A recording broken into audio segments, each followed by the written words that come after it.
Si hay algo en lo que posiblemente todos estamos de acuerdo, es en que la educación es lo más importante para todos nosotros, para el país. Y ese es precisamente el tema de este programa. Acuerdo para el buen vivir. En esta ocasión, un acuerdo para la educación, para la nueva educación.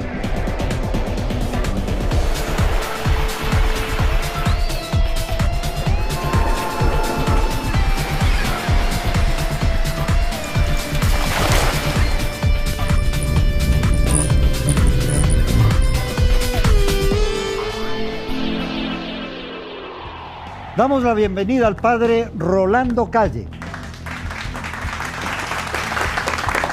Rolando es el rector, nos conocemos desde hace mucho tiempo. Bienvenido, Rolando, muchas gracias por estar aquí. Nos conocemos desde hace muchísimos años. Él es comunicador, sabe de cine, de televisión y actualmente dirige uno de los colegios más prestigiosos del país. También nos acompaña ahora María Fernanda Crespo. Ella es educadora, graduada en la Universidad de Cádiz, en la Universidad San Francisco, ha estado en el TEC de Monterrey y es profesora de lo más importante, de los chiquitos. De los chiquitos. De los chiquititos. Padre. Y también con nosotros Augusto Espinosa, ministro de Educación del Ecuador. Augusto, amigo y hombre que tiene a su cargo, gracias por estar aquí, Augusto, que tiene a su cargo el tema posiblemente más importante de la nación ecuatoriana, la educación de los niños, de los jóvenes del país. Quisiera yo invitarles a ver un video que nosotros lo realizamos en coordinación con el Ministerio de Educación, llamado Acuerdo Educación, y fue filmado en las ciudades de Loja, de Cuenca y en Quito, para saber las personas, los líderes de la sociedad, gente muy diversa que participó en estos talleres, que nos digan qué es lo bueno y qué es lo malo de la educación en el Ecuador. Y también había una pregunta muy interesante. Les decíamos, ¿qué haría usted si fuese ministro de Educación el día de mañana? Y unos cuantos dijeron renunciaría, recuerdo, porque el trabajo es realmente monumental. Así es que queremos ver lo que lojanos, cuencanos y quiteños y quiteñas opinan ante las cámaras de este programa. Así como nosotros evidenciamos programas de alfabetización, deben generarse programas de creatividad. Pocas veces son que entramos a clase con ganas. Las notas solo nos generan envidia y competencia. Cada ser humano somos diferentes y nacemos para cumplir misiones diferentes. Estamos construyendo no una casa, sino una vida. Yo personalmente siento orgullo de ser maestra porque yo sé que está en mis manos el poder moldear vidas. Durante un mes se realizaron en Cuenca, Loja y Quito 9 talleres con la participación de más de 120 destacados representantes de la sociedad civil. Estaban presentes padres de familia, intelectuales, maestros, estudiantes, profesionales que tienen un especial interés por la situación de la educación en el país. Se plantearon 2 preguntas. 1, ¿qué opina? Lo bueno y lo malo de la educación actual. Y 2, ¿qué haría usted si fuera ministro o ministra de Educación? Estamos acostumbrados a una educación vertical en que el profesor tiene la respuesta correcta y el niño no tiene más respuestas. Nuestra educación se preocupa muchísimo todavía por los contenidos, ¿no? Muchísimo, por el saber, no por el saber hacer, que queda en segundo plano, y peor por el saber ser, que queda bastante relegado. La idea no solo es de estudiar para hacer algo o para ser alguien, sino la idea es estudiar, educarme para ser feliz. De los cerca de 50 temas que fueron mencionados y analizados por los participantes, los priorizados fueron los siguientes. Los temas positivos. 11 personas reconocieron la inversión en tecnología e infraestructura. 8 personas la universalidad de la educación y becas para estudiantes. Y 5 reconocieron las acciones de inclusión e interculturalidad, cuyos resultados aún no se conocen. En la parte negativa, lo malo, 49 personas manifestaron que no se enseña en diversidad cultural y que se masifica al estudiante. Para 30 personas hay un excesivo control en cargas administrativas y centralismo. Y 28 expresaron que no se valora el desarrollo integral del estudiante. ¿Qué haría si fuera ministro de Educación? La gran mayoría expresó cambiar la metodología y personalizar a la educación. 50 participantes se pronunciaron por crear espacios de diversidad cultural y 34, si fueran el ministro, impulsarían la capacitación pedagógica y humana de los profesores. Nosotros evaluamos a un pez por su habilidad de trepar un árbol, pasará su vida pensando que es un idiota. Y eso es lo que a veces hacemos de los chicos. Les hacemos pensar que no son capaces porque no les estamos dando la oportunidad de que ellos florecen o se desarrollen y potencialicen sus capacidades en lo que en verdad son buenos. Hay una particularidad en este programa, es que nadie debe hablar más de 1 minuto cada vez que interviene. Y hay un relojito que va a salir ahí. Es el tema educación. María Fernanda, ¿qué te produce este video? Este video, bueno, personalmente me produce muchas cosas porque yo fui parte de esto, ¿no? Entonces, el hecho de ver, de poder escuchar a los diferentes miembros, a los actores de la educación, desde estudiantes, profesores, dar sus opiniones de acuerdo y sentir que tenemos todavía muchas necesidades, ¿no? Es el hecho de saber y admitir que se ha hecho un gran trabajo, que estamos en un proceso, pero siempre querer más, que es la maravilla del ser humano, ¿no? El querer más. Hay algo importante en esto, María Fernanda y Augusto, y es que los porcentajes que se dan no es los porcentajes de lo que ocurre en realidad, porque eso es muy difícil, sino la percepción que tuvieron las personas, si hay mucho bullying, si los chicos toman demasiado, si se consumen drogas, etcétera, y evidentemente hay cifras que son muy preocupantes.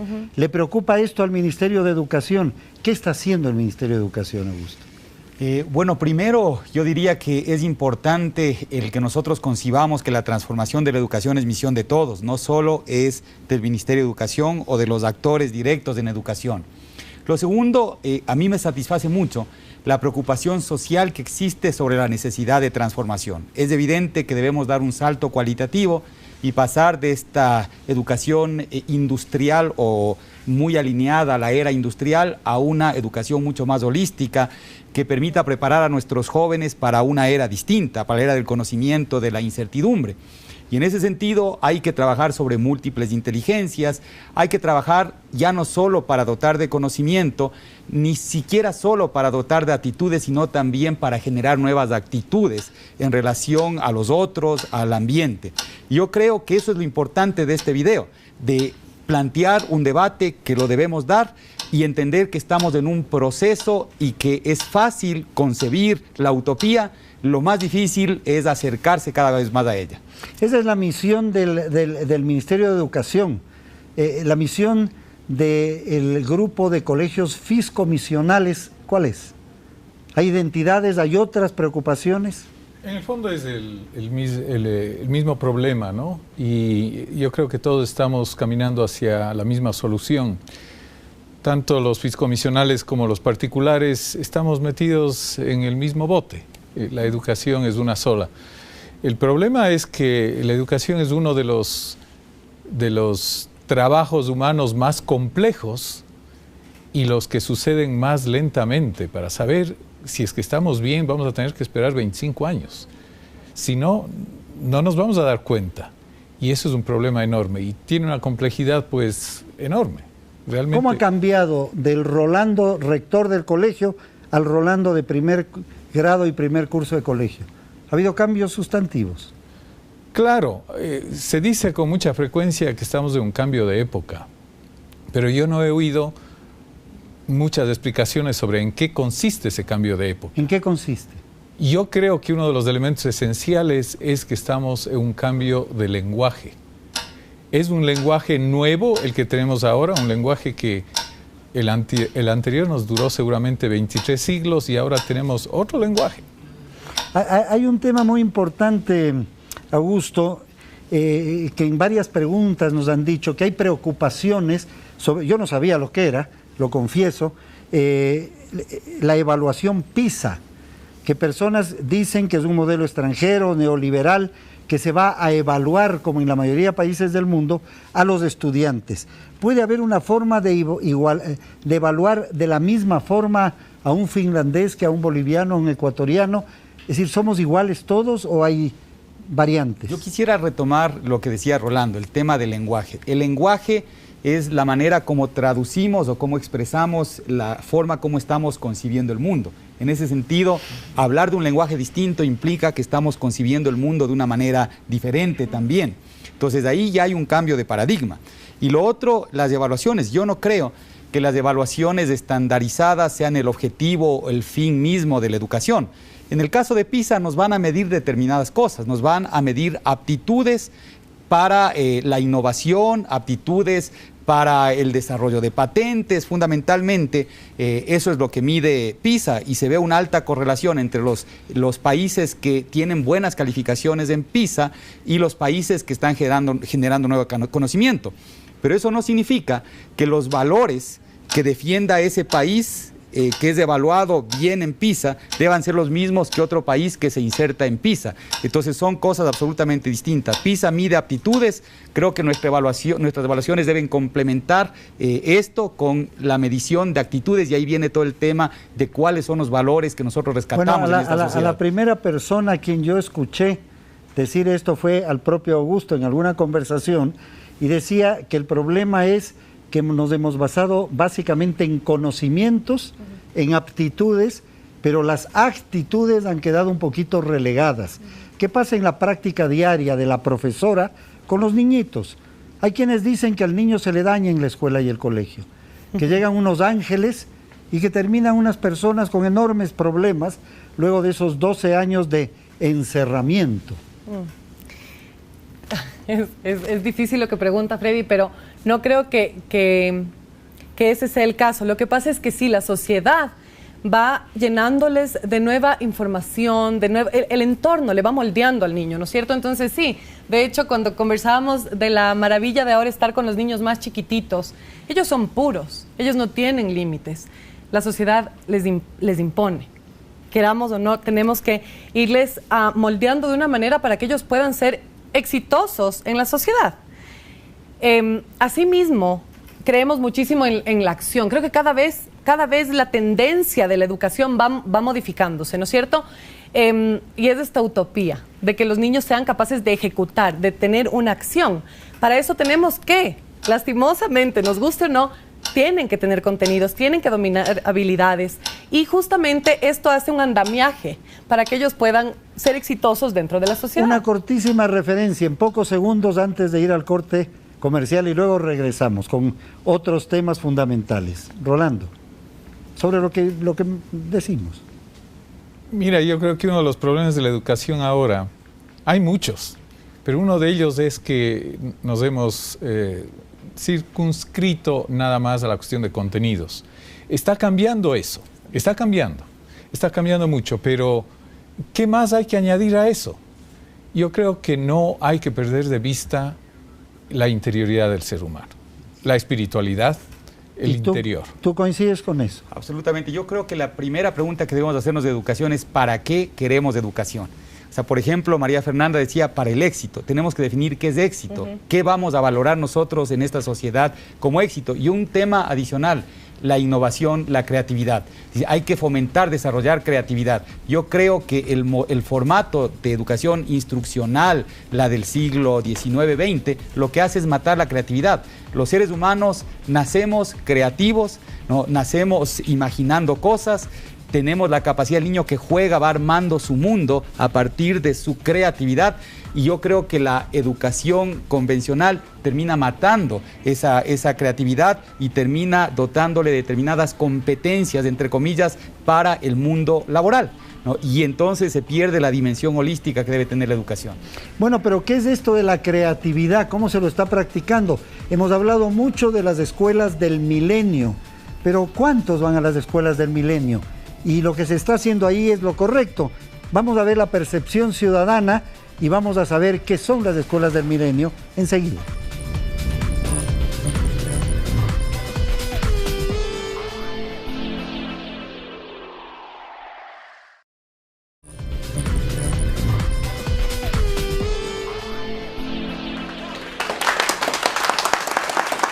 estamos tratando de llegar a acuerdos. ¿Será posible llegar a acuerdos en la educación? Tenemos que hacerlo, porque Ecuador es un acuerdo. Las escuelas del milenio, las unidades educativas del milenio. Yo tengo que reconocer que me hubiera preferido que se llame el colegio del milenio, la escuela del milenio. Ya vamos a hablar de la terminología luego. Pero ¿qué son? Un video del Ministerio de Educación y la opinión de gente en las calles sobre lo que está pasando.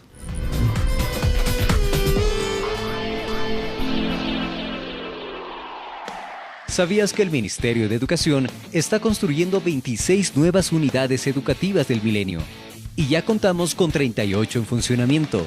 Y que este año 2014 se construirán 200 más en todo el país. Estas instituciones educativas cuentan con laboratorios de última tecnología, pizarras inteligentes, bibliotecas, canchas de uso múltiple, así como laboratorios de física, química e idiomas debidamente equipados. Además, recibirán mantenimiento varios establecimientos educativos y se repotenciarán 226 planteles educativos en el año 2014.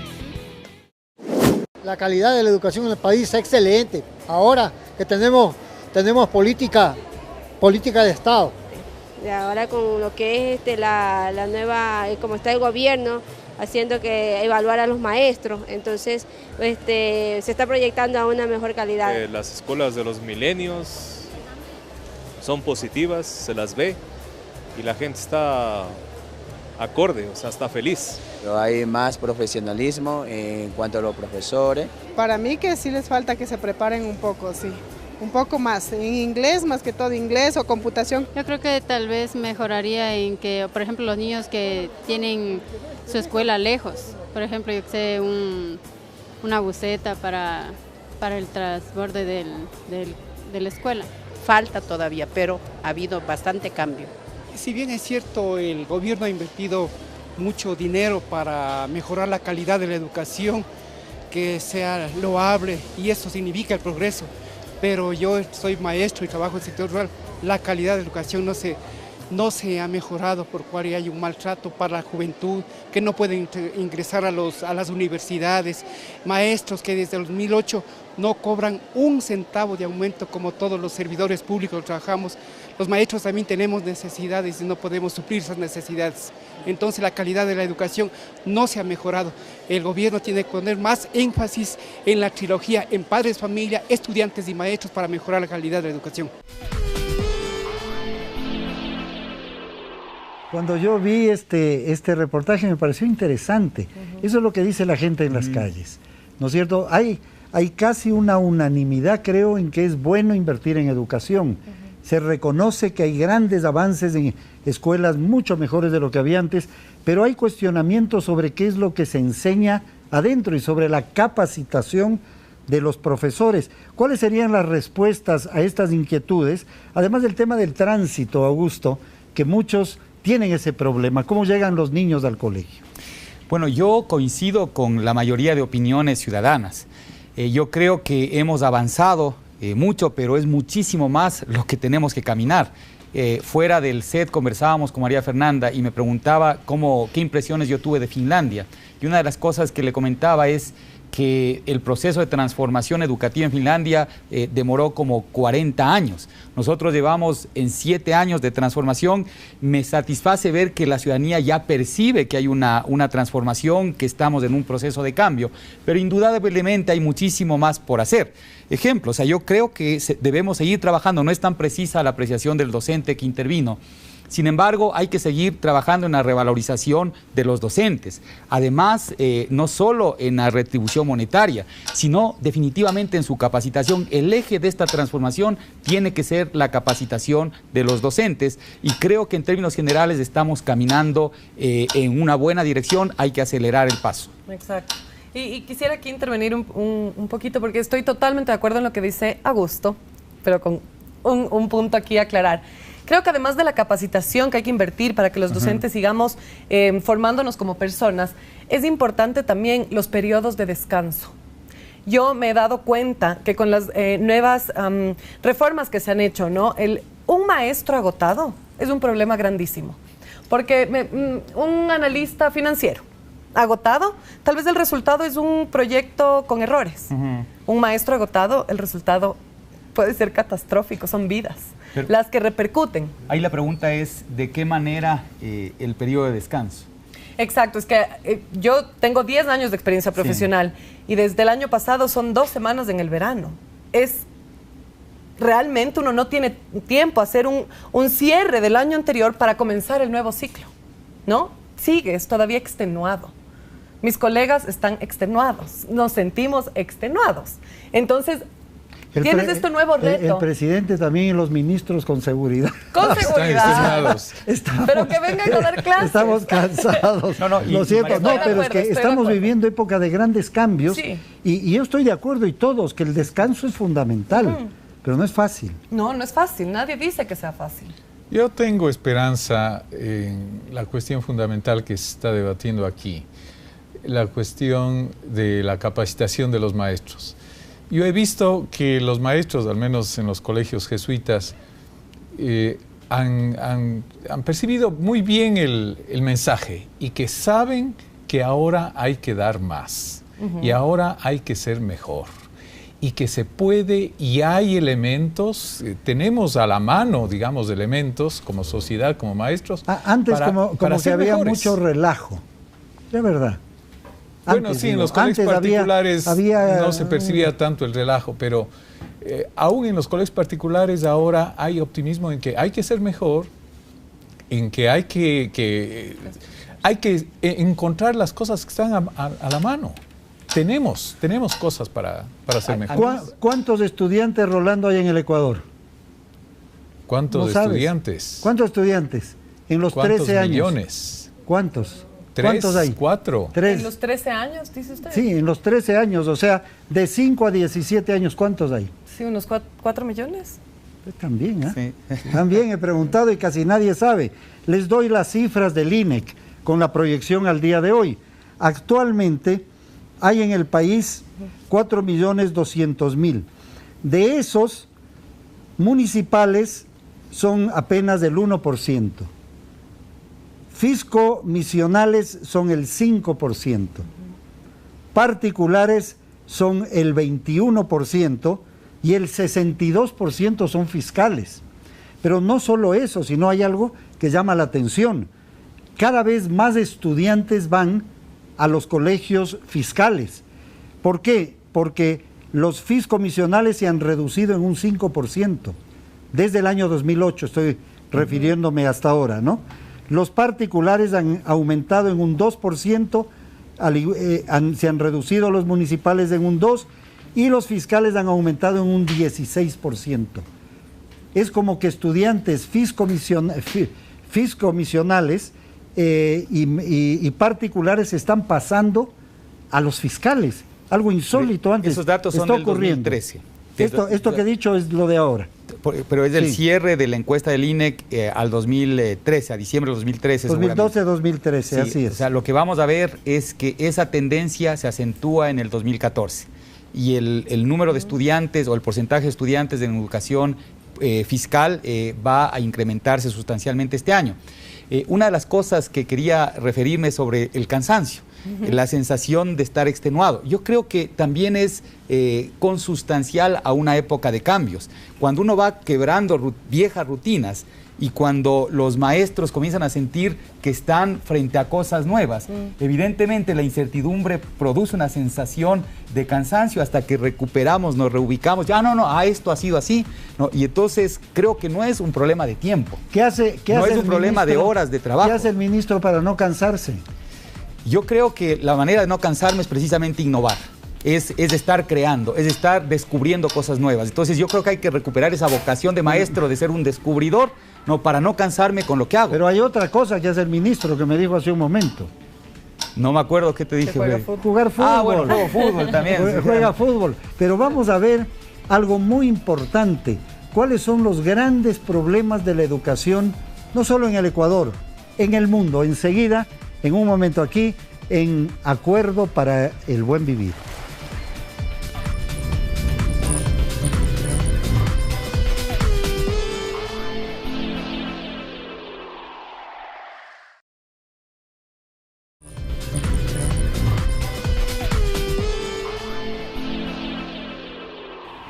Espero que no esté sucediendo lo que acabo de oír antes del corte que tuvimos en este programa, que están cansados. Espero que no estén cansados los televidentes, porque Rolando dijo, no, yo lo que quiero es retomar el cansancio. ¿Por qué tanto el cansancio? Tema del cansancio, Freddy, en esta cuestión educativa tiene una importancia enorme el tener un ritmo de trabajo, un buen ritmo de trabajo. Yo he visto que, por ejemplo, cuando en el colegio se transformó la manera de evaluar, cuando el ministerio nos puso esta nueva manera de evaluar, ese primer año los profesores estaban muy cansados y muy estresados precisamente porque no sabían cómo mismo funcionaba. Pero el segundo año ya fue mucho mejor, ¿no? Pero por otro lado, al cambiar cualquier cosa, y sobre todo al cambiar un sistema tan fuerte como es la educación, por supuesto no va a haber equivocaciones, de lado y lado, ¿no? Y esas equivocaciones sí ciertamente provocan cansancio, porque uno hace más esfuerzo para no equivocarse. Antes de conocer la respuesta, bueno, tú querías decir algo bien cortito. Sí, algo cortito, porque creo que me expresé mal. No es del cansancio simplemente por querer descansar y ya, sino que tengo esta misma sensación de que los profesores, si copiamos modelos exitosos que luego de un proceso, como hablábamos antes, se han dado, vemos que en los países del primer mundo, como en Finlandia... Solo una observación, nosotros no copiamos ningún modelo. Pero podemos... Observamos experiencias exitosas y estamos construyendo nuestro propio modelo. Toda la razón, utilicé muy mal el verbo. Pero podemos alimentarnos de eso o tener como ejemplo, ¿no es cierto? Seguir como ejemplo. Y vemos que en los países que les ha ido muy bien y que cuando uno ve que a alguien le ha ido muy bien o que a algo le ha ido muy bien, es importante tomarlos como ejemplo. Vemos que este factor es decisivo. Incluso en Alemania tienen por cada 7 años de trabajo un año sabático los maestros. Ahí yo quisiera decir, uno de los errores crasos que generalmente cometemos cuando en administración se hace el famoso benchmarking es tratar de imitar la fotografía actual de algo que fue exitoso. Lo que nosotros debemos revisar es cómo fue ese proceso y revisar la experiencia pasada y decir, a ver, cuando ellos estaban en nuestra situación, ¿qué hicieron? O sea, ¿cómo resolvieron este problema? Los finlandeses o los japoneses, sí, los finlandeses, los japoneses. Entonces ahí ver si es que la experiencia de ellos nos es útil o no nos es útil. Fotografiar este momento a Alemania, a Finlandia, a Corea del Sur, que son los que obtienen buenos calificaciones en sus sistemas educativos, y tratar de hacer exactamente eso. Aquí, en el Ecuador, sería un fracaso. Más se suicidan, totalmente de acuerdo. Bueno, en Finlandia no tanto. ¿En Corea? Me refiero a nivel de adolescentes. En Corea del Sur, sí, efectivamente, es uno de los países con más altos índices de suicidio adolescente. Yo quisiera saber cosas muy importantes, como decir, y para usted estoy seguro, como saber cuántos estudiantes deben estar en cada clase. Pero también hay muchas críticas a la educación en general. Hay una película que se llama La Educación Prohibida, que tal vez ustedes la conocen, si no se la recomiendo a todos, está en el internet. Hemos hecho un pequeño resumen porque está basada en una crítica muy profunda al sistema de educación tradicional en el mundo entero. Se trata de América Latina y este es el resumen. Durante los últimos siglos, hemos construido nuestras escuelas a imagen y semejanza de las prisiones y las fábricas, priorizando el cumplimiento de las reglas, el control social. La escuela se pensó como una fábrica de ciudadanos obedientes, consumistas y eficaces, donde poco a poco las personas se convierten en números, calificaciones y estadísticas. Las exigencias y presiones del sistema terminan deshumanizándonos a todos, porque van más allá de los maestros, directivos o inspectores escolares. La educación sigue siendo lo mismo, una herramienta para formar trabajadores útil al sistema y una herramienta útil para que la cultura permanezca siempre igual y siempre se repita, lo cual es conservar la estructura actual de la sociedad. Un profesor estatal es un funcionario en que la autoridad le dice usted tiene que enseñar esto y de esta forma. Pero la educación no la preparan los biólogos. Y curiosamente muchas veces tampoco son educadores los que la preparan. Son administrativos. Porque evidentemente si tengo 30 niños, no puedo pretender que todos los 30 niños quieran hacer lo mismo al mismo tiempo. Los niños además te llevan de la mano y te muestran realmente, te dicen lo que necesitan. Es cuestión de escucharlos y de colaborar con ellos en su búsqueda. Es decir, en estos momentos un niño de 8 años pasa en la escuela más horas que un universitario en la universidad, no tiene sentido ninguno, no hay tantos conocimientos que aprender en la escuela. La escuela entonces no es ni siquiera el lugar de formación, es la gran guardería, o como lo llamo yo, un gran parqueadero de niños. Las escuelas y los colegios de América Latina no son más que espacios de tedio y aburrimiento. Bueno, creo que nos da para mucha opinión. Ustedes tienen la palabra. Un tema. Yo he visto la película esta varias veces, La Educación Prohibida.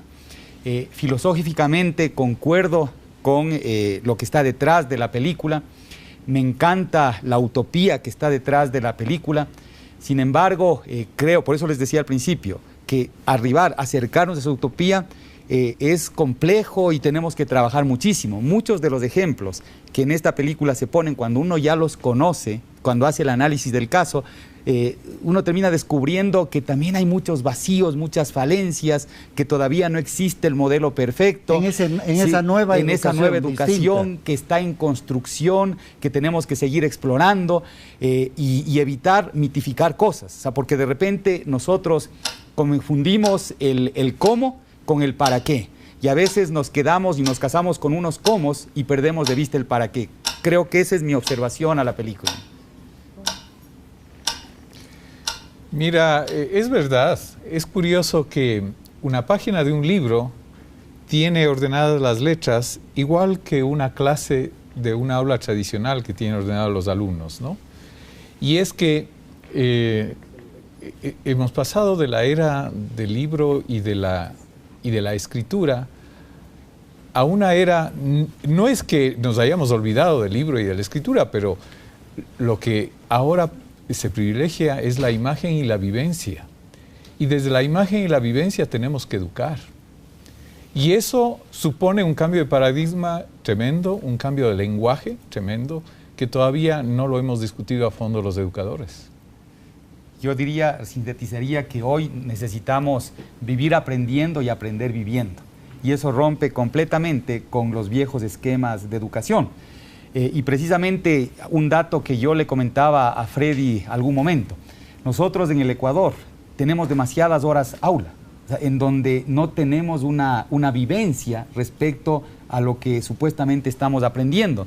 Y tratamos de enfrascarnos en darles más conocimientos a nuestros estudiantes y resolvemos problemas cualitativos con más cantidad. Tenemos problemas de matemáticas, más horas de matemáticas, en lugar de más horas de música, por ejemplo. Y el Ecuador es campeón mundial en horas aula. Tenemos alrededor de 12.000 horas aula entre los 7 y 14 años. Países como Finlandia tienen alrededor de 7.000 horas aula. El resto se aprende en espacios distintos, con actividades extraescolares, en familia. Y entonces tenemos que ir reconceptualizando nuestro sistema para que no deje de ser escolar. ¿Qué más vimos en Finlandia? Bueno, en Finlandia... ¿Por qué tienen ese avance? Yo creo que el eje fundamental de la transformación finlandesa es el énfasis en una formación integral del docente. Pero un docente que ya no va a formar transmitiendo conocimiento, sino que se convierte en un facilitador del aprendizaje. Sí, como que los conocimientos están en el internet o en muchas partes. Es decir, hay conocimientos ahora que antes no había. Es decir, el profesor es el único que sabía. Ahora hay estudiantes que saben más que el profesor en determinados temas puntuales, ¿no? Sí. Y por eso el nuevo maestro tiene que ser referente. Exacto, y lo importante, perdón Augusto, la intervención, es importante que poder estimular en ellos para que desarrollen esta habilidad justamente de discernir, porque información ahora tenemos incluso en manera excesiva, ¿no? Pero es el hecho de desde chiquitos ellos sepan la fuente, saber de que esta fuente es fidedigna o no, y a ver, si quiero aprender sobre esto, ¿dónde voy a ir? ¿A quién voy a preguntar? Entonces, es en lo que nos convertimos, en simplemente somos una herramienta más entre ellos y el entorno. Pero no solo para acceder a conocimiento, sino para desarrollar actitudes, y la mejor manera de fomentar actitudes distintas es con el ejemplo. El maestro debe volver a convertirse en el gran referente de la comunidad y de la comunidad educativa. Y entonces, ahí sí el estudiante va a imitar y va a ver como una autoridad fiable, ¿no? Que va cambiando las cosas, que va respetando al otro. Por eso para mí el énfasis tiene que ser en el cambio de paradigma. ¿Para qué la educación? Como tú decías al principio, si es para el éxito material, o sea, O sea, esa es una opción, esos son valores, ¿no? Y podemos seguir en esta sociedad que se angustia por posesiones materiales. Así es. O si es una formación para el desarrollo del ser, ¿no? Para la convivencia armónica. Esas son las grandes definiciones sociales que tenemos que hacer. Hay aquí una, si le podemos enfocar, una información que a mí me preocupa del INEC, que dice que en el año 2001 éramos 3.600.000, eran los jóvenes de entre 5 y 17 años, que son la edad escolar, esos 13 años, ¿no es cierto? Y era el 30% del país, ¿no es cierto? Hoy día los niños son el 26% del país. O sea, antes había un porcentaje más grande de niños de lo que hay ahora. Es decir, es una cifra que me parece extraña, que no la vamos a poder tener la respuesta ahora. En el año 2001 éramos 3.600.000, eran los jóvenes que estaban estudiando. En el 2010 4 millones y en el 14 4.200.000. Pero hay otra pregunta que quería hacerles. Se dice que ya los jóvenes no deben estudiar en la misma edad, sino que hay unos que son mejores en matemáticas, que pueden estar más avanzados, y otros que son mejores en música. Y que ese es un error del pasado, que todos los de 10 años estén juntos, todos los de 11 estén juntos. ¿Tú crees que eso se viene en el futuro?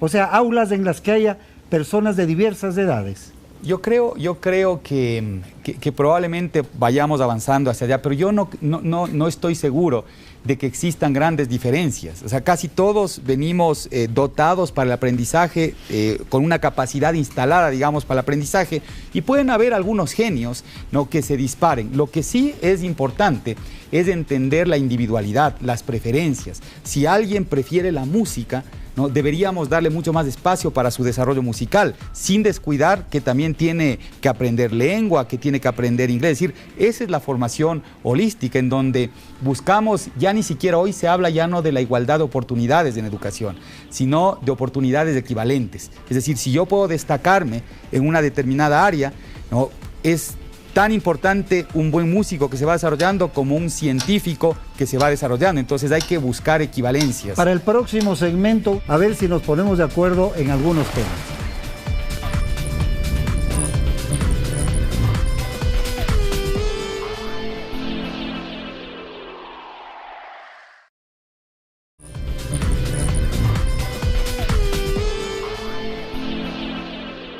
A toda nuestra teleaudiencia, muchísimas gracias por acompañarnos. Este es el último segmento.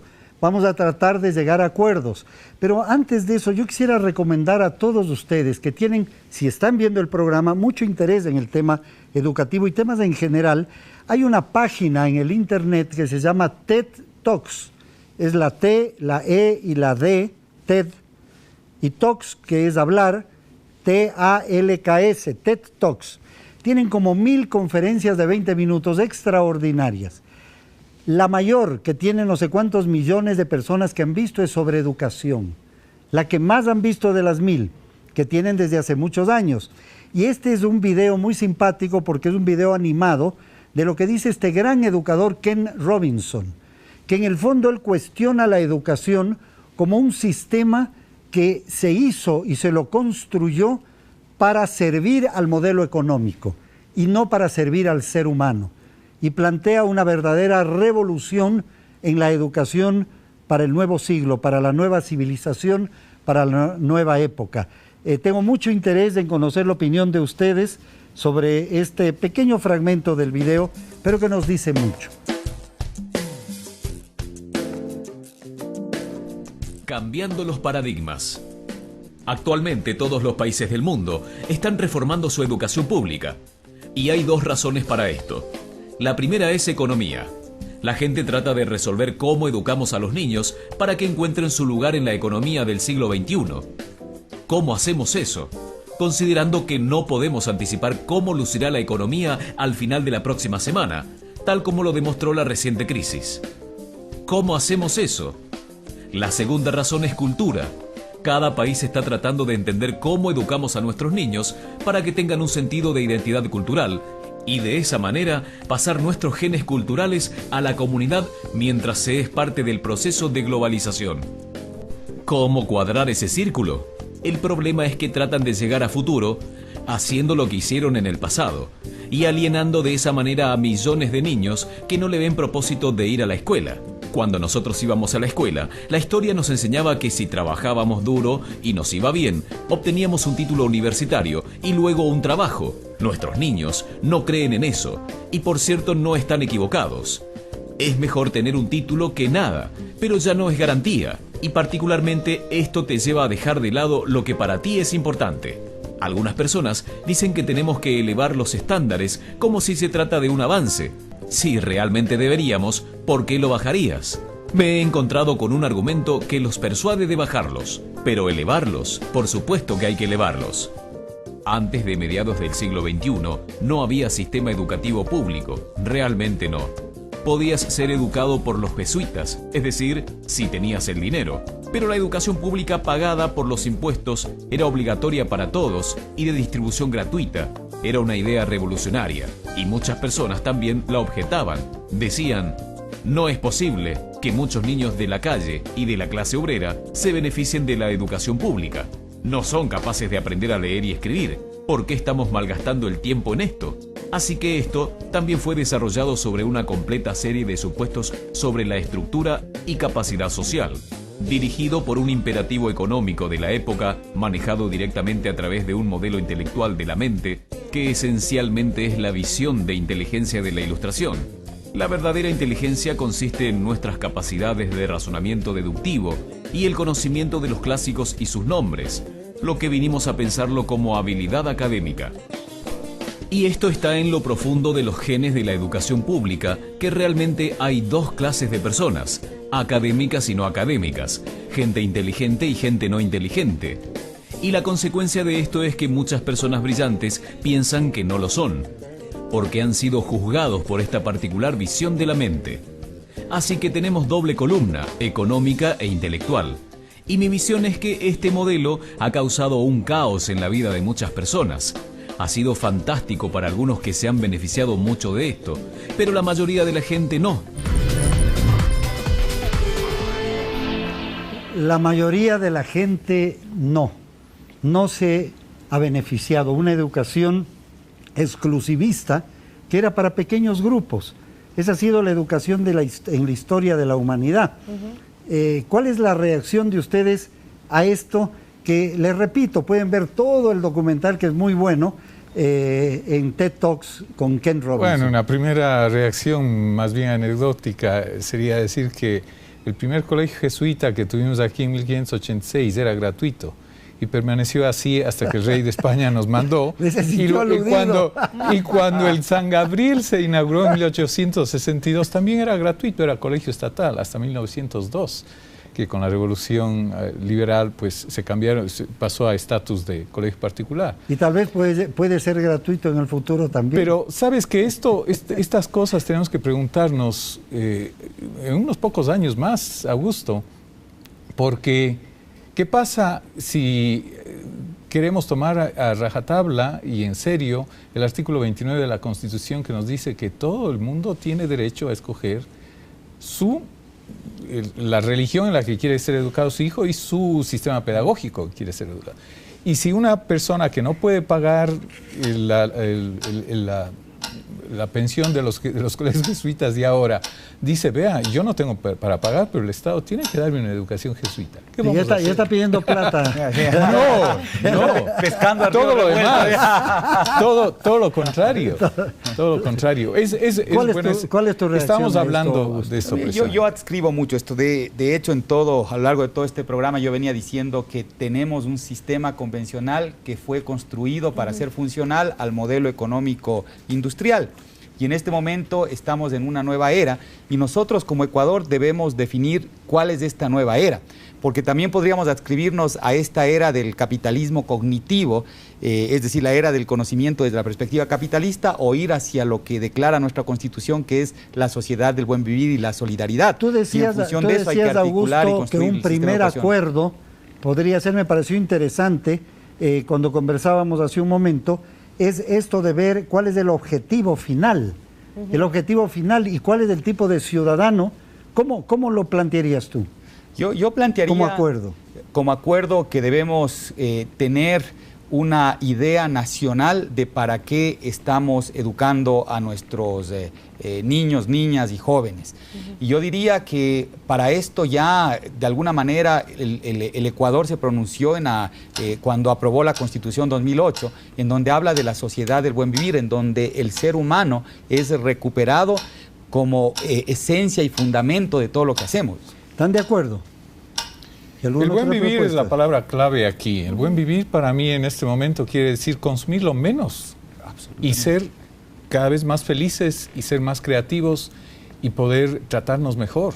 O sea, tú dices el buen vivir como una base de la educación en el país. Como un ideal a alcanzar. Y tú lo Freddy. entiendes como consumir menos. Consumir menos, pero ser más auténticos. Cada uno de nosotros tenemos que saber lo que somos como identidad personal. Y eso tenemos que enseñarle al chiquito a descubrirlo desde que tiene 4 años. Yo ahí diría, Rolando, hay que cambiar esa idea de gestión por resultados, porque pensamos en el objetivo final, seré feliz al final de esto. Exacto. Por una gestión por realización. Cada día, así es. Cada momento debe ser un momento de realización. Mucho mejor esa. Y deberíamos necesitar, efectivamente, mientras menos necesidades tengamos, mientras menos dependamos de cosas externas para sentirnos bien con nosotros mismos, probablemente estamos caminando o estamos ya ejerciendo el buen vivir. Entonces yo creo que esa es una primera gran definición que debemos hacer como país. Si nos metemos en esa dinámica de seguir fomentando que compitan, que se preparen para llegar al siguiente cargo, el siguiente título, o sea, que vayan no tener esa dinámica. Tanta competencia, sino que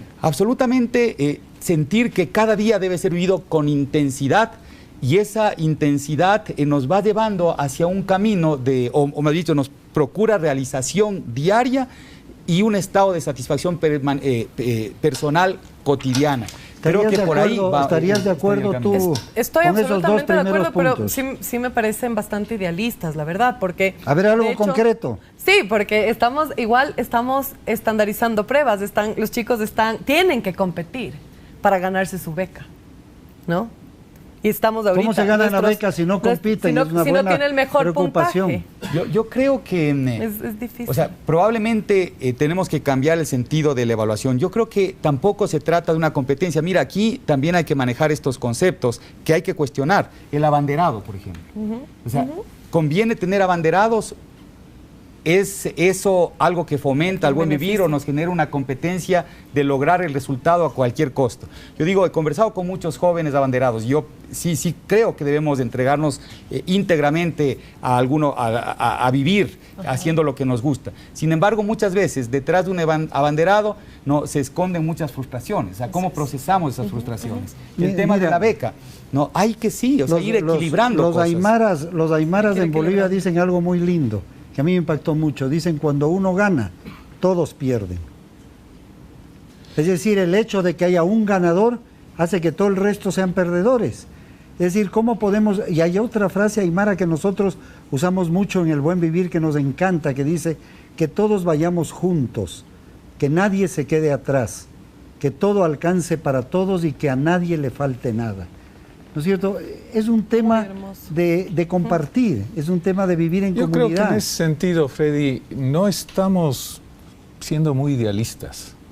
Yo creo que sí es posible, porque he visto chicos que se conocen a sí mismos, saben de lo que son capaces, quieren y ejercen su creatividad diariamente y quieren ser mejores de lo que fueron ayer, pero no están tratando de ver si son mejores que los que están al lado. Yo creo que eso sí es posible y que tiene un gran entusiasmo para transformar este Ecuador y hacer una patria mejor. Hay un tema que nos han repetido muchas personas, no sé si podría ser un acuerdo, que nos falta mucho en la preparación de los maestros, que hay que intensificar la calidad de la educación en general en el país. ¿Sería ese un acuerdo, el trabajo para tener mejores maestros, más conscientes, que además practiquen ellos mismos el buen vivir? Freddy, ese acuerdo creo yo que está dado. Todo el mundo está de acuerdo en eso. La cuestión es cómo. Absolutamente. ¿Cómo Augusto? Bueno, ¿Cómo va la universidad? O sea, yo creo que hay que ir trabajando en la preparación y capacitación de los maestros y volverlos a convertir en referente. Ya he hablado. Sin embargo, me quedó dando vueltas una pregunta interesante. Efectivamente, nosotros idealmente hablamos de más que de la competitividad, de la cooperatividad entre todos. Y de repente, claro, María Fernanda dice, a ver, ¿cómo se gana una beca? Si hay poco, no, para muchos, entonces hay que encontrar a quién le das la beca. Tal vez no solo debería pensarse en las aptitudes y conocimiento, sino en qué tipo de ser humano es. No, de acuerdo, no, pero además, Freddy, yo creo que hay que buscar la igualdad, las oportunidades equivalentes, porque a lo mejor algunos que quieren ser PhD van a optar por estas becas, pero también debemos dar salida al que quiere ser músico, debemos buscar alternativas. Y en los abanderados que me quedó sonando, no, yo no digo que no haya que premiar, hay que premiar, pero a lo mejor hay que buscar las otras dimensiones, porque seguimos siendo sumamente academicistas. El que mejor promedio tiene es abanderado, no el que más solidario es con sus compañeros o el que ejerce liderazgo. Se vea qué tipo de ser humano es. Esas cosas son las que tenemos que debatir. ¿Cómo ayuda a los demás? ¿Cómo comparte con los demás? Yo quisiera, para la última intervención, decir si estamos de acuerdo, ¿no es cierto? Lo que es obvio que dicen todos, es decir, insistir en la mejora de la calidad de los maestros, de la formación de los maestros de manera integral. Un segundo punto se decía, el buen vivir como fundamento de la educación, ¿no es cierto?, aminorar el consumismo, vivir cada día con mayor intensidad el desarrollo interno del ser humano como esencia. Podríamos decir también esta frase tan bonita que es de Erich Fromm, no preocuparnos tanto de tener más, sino de ser más. Sí. Para despedir nuestro programa, una última y cortísima intervención, por favor. Sí, yo quería hacer una intervención en cuanto al acuerdo que mencionó sobre la capacitación del docente. También, como hablábamos con Augusto, es la valorización del docente, que la sociedad realmente vea el aporte del maestro como algo que está cambiando la sociedad. Había una cuña bellísima que habría que volverle a sacar, que le decían a la niña que quiere ser, y decía ser profesora. No hay profesión más hermosa. No hay profesión más hermosa. Y el país tendría que nuevamente... Y todos nos beneficiamos de los buenos maestros. Todos. Así es. Augusto. Bueno, yo diría que estamos realmente en un cambio de época, y cuando hay cambios de época, a veces hay más preguntas que respuestas, y que estas respuestas las debemos trabajar conjuntamente. Esto es una construcción colectiva. Yo creo que estamos caminando en la dirección correcta. Sin embargo, es importante que en este tránsito nos agrupemos, nos juntemos todos y pensar, Freddy, que en cualquier cosa podemos tener divergencias, pero es una obligación y una responsabilidad patriótica de ecuatorianos, de ciudadanos de este país, ponernos de acuerdo en educación, discutir de lo que sea, pero en educación todos apuntar al mismo lugar. De acuerdo, tiene que ser una política de Estado. Rolando, 30 segundos. El sistema operativo de una Mac es diferente del sistema operativo de una PC. Los chicos de ahora tienen un sistema operativo diferente, le llamamos el lenguaje. Diferente que el nuestro. Diferente que el nuestro, y que tenemos que entenderlo, investigarlo y construir desde ahí la educación, los contenidos y el entrenamiento de los mismos profesores. Muchísimas gracias.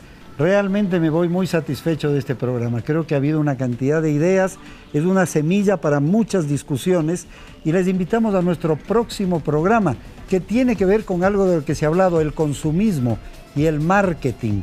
¿Cuán responsable es el marketing de lo que está ocurriendo en el mundo? Eso será la próxima semana.